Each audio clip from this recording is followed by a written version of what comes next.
during your time in politics, particularly here in the community, what are some of the causes that you champion that are near and dear to your heart? Well, that's a difficult question in a sense because uh, there were so many priorities or needs.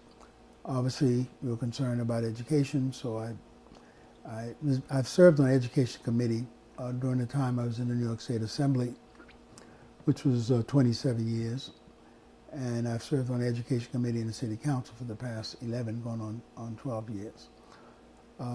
In the assembly, I chaired a committee. The first committee I chaired was on children and families, and we made some groundbreaking legislation when I chaired that.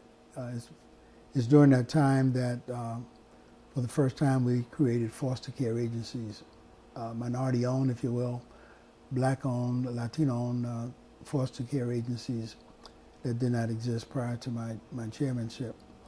And so I'm very, very proud of that. A lot of those organizations became multi-million-dollar operations dealing with child care and other community development.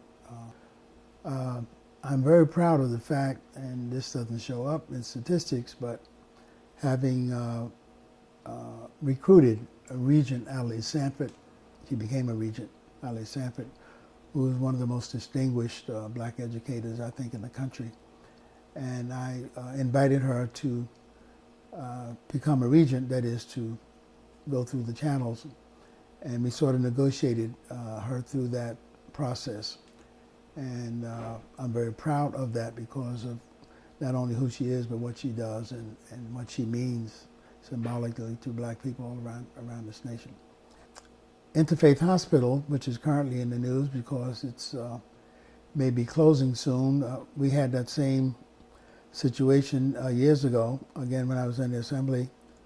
And again, I was able, using the power of the assembly and the support of the speaker and the legislature, was able to build a new interfaith. Instead of a closing, we were able to build a new facility. And of course, we understand the impact of a hospital, not only in terms of the care it can provide, but the employment and the economic impact it has on the surrounding area as well. So I'm very, very proud of that. Meg Evers College, I was one of the founders of the Meg Evers College and continue to support that through my time in the legislature. I read somewhere that it was once your dream to create a coalition of blacks and Hispanics. What happened to that dream? Well, first of all, one of the most significant coalitions that I became a part of is a coalition for empowerment, community empowerment in Brooklyn. And what that was, that the black elected officials in Brooklyn at that time, we came together. It wasn't a lot of us at that point. But we continued to grow and develop, and so we were able to register and identify new people to run for office.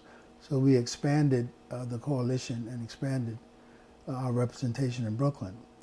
Because of that coalition, in Brooklyn, it sort of led to and was a key factor in a citywide coalition of black elected officials, members of the clergy, black members of the clergy citywide, heads of other organizations, which became known as the Coalition for a Just New York.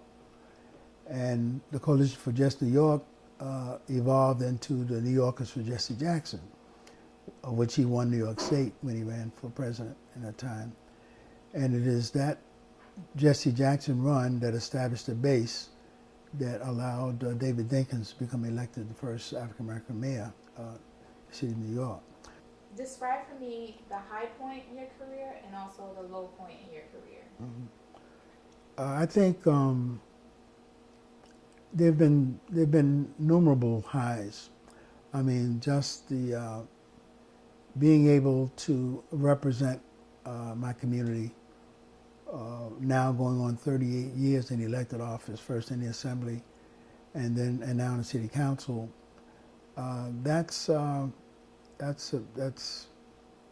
It's extraordinary because I grew up. This is where I was born. This is where I was raised. This is where I raised my family. I had grandkids, And during that whole entire length of time, I've been representing this community, and they've entrusted me with their power, and I've respected that, and I've tried to use it fully, and I try to use it with integrity because of that's how I feel about my people and my community.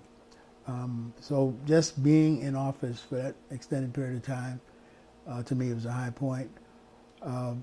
As I mentioned earlier, what we were able to achieve in increasing our power base, that was a very, very, very high point. One of the other high points is, it may have been in 77 or 78, I was running for re-election to the Assembly, and the opposition supposedly discovered an error in our petitions. And so our petitions was knocked out, which means I could not run in the primary as a Democrat. And of course, in Brooklyn, if you're not running as a Democrat, you're not going to win because most of the registration is Democratic. Well, I didn't run in the primary, but I did run in the general election on the liberal line, as it were, the Liberal Party line. So, long story short, we prevailed. We campaigned all summer. We worked very hard.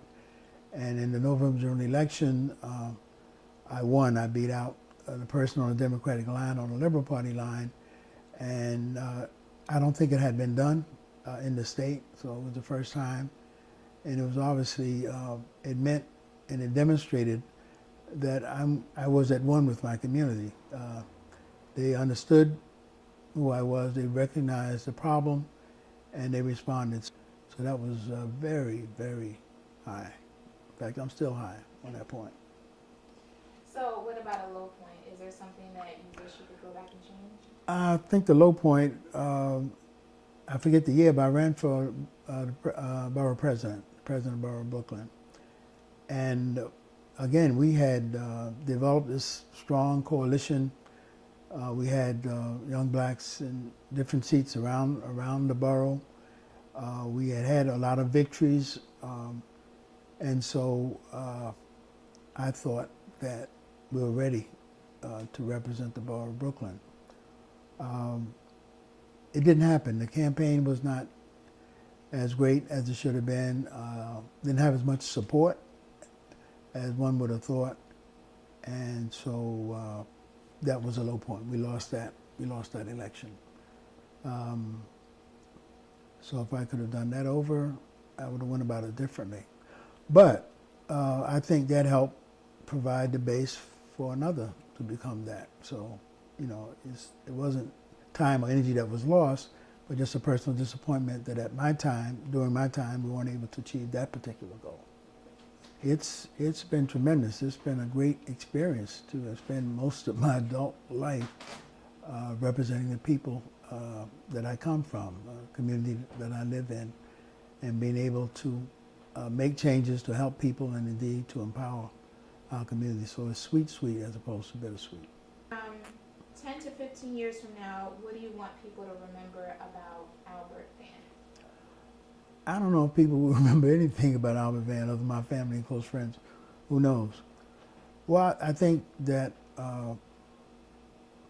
that I cared and I tried. That's it? I cared and I tried.